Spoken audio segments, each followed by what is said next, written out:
Hey guys, went back to another video on the Inside Spurs channel. Hope we're all well. Hope we're enjoying our Thursday afternoon now. It's still decent weather, and yes, ignore me, I am in a hoodie. I know I'm a bit weird for that.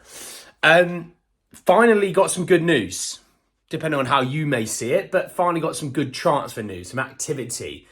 If you've been living under the rock a little bit, we've got ourselves our new number one goalkeeper, and it's not David Raya. So we'll talk a little bit about the new signing who, look, it hasn't been here we goed or anything like that, but it's pretty much been here we goed. It was out of the blue. It was surprising. And I don't think anyone saw it coming. And if they did, can't lie, they're a flat out liar. They definitely aren't. You know, David Raya was our number one target for, the last couple of weeks. You know, we had contracts agreed from, weeks ago. That looked like that was going to be the deal. Turns out, I think Brentford were probably hoping and holding out for that 40 million mark. And I think we've just kind of said, look, we've offered you a deal, probably no doubt 25 to 30 million. They've said no, we want 40. And we said, look, we're going to move on then. Because at the end of the day, if they're going to be difficult and they're going to hold out and they're not going to budge, you might as well go get someone that still suits your system, still suits the way you want to play. And this guy definitely does. So if you don't know what his name is, I'm probably going to butcher his first name, but his second name we can all get on board with. So Guglielmo Vicario. So Vicario is what I'm going to hold on to, okay? Ignore me on the first part, definitely the second part. No doubt there'll be a video, it comes out. I'll explain my first name and what have you. So he is the Empoli number one goalkeeper who last season, according to multiple different Italian sources and reports, had a fantastic season for Empoli. I think people look at, he only kept 7 clean sheets.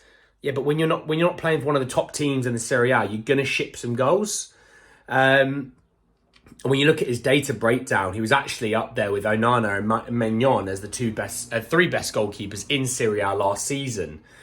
Can play out from the back. He's quite a tall, physical man as well. Okay, much taller than I am. I'm definitely not. I'm definitely no giant, but he definitely suits the style that we want. He's 26, turning 27 in October, so still very young, and we know we're going to have him for a while. But it's interesting the valuation of it, and I think you got a lot of different reports. For example, you got Fabrizio Romano saying this 19 million euros deal. You've got the likes of Di Marzio that's saying it's a 17.2 million pound deal. And you've got touted Mercato through the Calcio Mercato saying it's 20 million plus bonuses. So let's call it anywhere between 17 and 22, somewhere within that realm, right? A few things about that. I think some Spurs fans are looking at it going, oh, it's not the right option, it's the cheap option. That's how Levy's thinking. But we've also been told weeks ago that we're looking at more of a data-driven approach. So if that's the case, and this guy looking at data-wise definitely suits a build-out-the-play kind of player who can actually be a very top goalkeeper with his shot stopping, then I can understand that. What I have an interest in is how much of an impact Fabio Paratici has in that. Because, yes, he may have resigned, but he can allow to be a consultant. So we're probably still using his contacts, and he's still probably saying to his Italian contact, oh, by the way, Daniel Levy wants to speak to you. Am I okay to give his number over? He wants to talk about X. Sends it over. He can agree a meeting, whatever it might be. So we're definitely, I think, still using him. And I think this player definitely will make us better, in my opinion. He's a bit more of a physical presence. He plays out the back better than Hugo does. Is he as much of a leader? Don't know. Would you ever say Lloris was a big verbal leader? Probably not. But also, he's got a deal agreed till June 2028. This is the contract I'm talking about.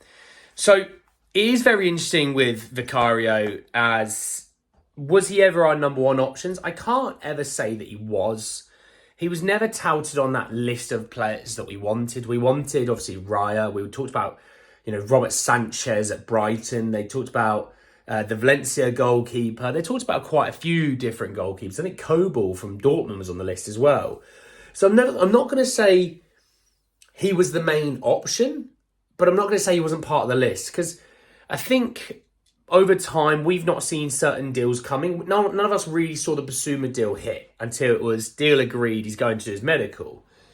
I don't think a lot of people saw Kulusevski or Bentancur coming out of the blue. They came out of the blue. And I think Spurs are starting trying to keep some cards closer to their chest. And I do see this being of the same lineage of that. I don't mind the deal. I don't think the price of it's bad whatsoever. He can, if he's good, we're going to have him for 8 to 10 years, like we had Lloris, if not longer for Lloris. But you know what I mean. With that being said, I saw Paul O'Keefe say, but you know, if you save a bit of money here that you would have spent on Raya, does that allow you to finally sort out the Maddison role? Potentially. I mean, we shouldn't really be struggling to buy a Raya and a Maddison, but knowing Spurs and the dividends and you know, all that stuff. You know, we're not a very rich club. We don't make that much money or anything like that. We're not a financial juggernaut according to our own owner. He would obviously allow us to have that creativity to allow to get a Maddison. I know we still want Longley, and there's other players that I'm going to talk about in another video where there's a lot of interest in quite a few different players. Players I didn't expect, players that do excite me. But I see it as a good move on the face of things. Was it the one that I wanted? I'm going to be honest and say no. Do I hate the player? Do I hate the player? Definitely not. But do I hate the move? No, not whatsoever. I'm not going to sit here and say that I know a lot about Vicario. I don't. And I'm never going to lie to you and say I know loads about him. If you ask me about a player and I don't really know a lot about him, I'll say, look, I don't. Let me go away and have a look at a few things. He looks like he's had a lot of football under his belt. He had a good season last year at Empoli. A good season to be... You know, a lot of Italian sources saying that he was a top keeper in the Serie A last year. And look, you know, they say that we're not going to be able to spend like some of the other big boys, you know, touting 100 million, 160, 100, 200 million pound deals this summer. I'm not saying on a single player, but you know what I mean. As a total, we might be looking at, yes, maybe 150 million, but spread out. I think it would be a deal that suits us when it comes to the other deals. Is that, you know, scrimping off a little bit of money? I don't know. But I think it's a good move regardless. So anyway, guys, that's the end of it. Just a short one. I just wanted to quickly talk about it. It's a little bit of news to talk about. It's a little bit of good news as well on a lovely sunny day. Drop a like if you enjoyed the video. Hit me with the comment section about what you think of Vicario and if you think he's the guy for you. Maybe you want to have a little bit of rant about something. I don't know. Let me know anyway. Subscribe if you are new and hit the bell notification for more. But anyway, guys, that's the end of the video and I'll see you all very, very soon. Take care, lads.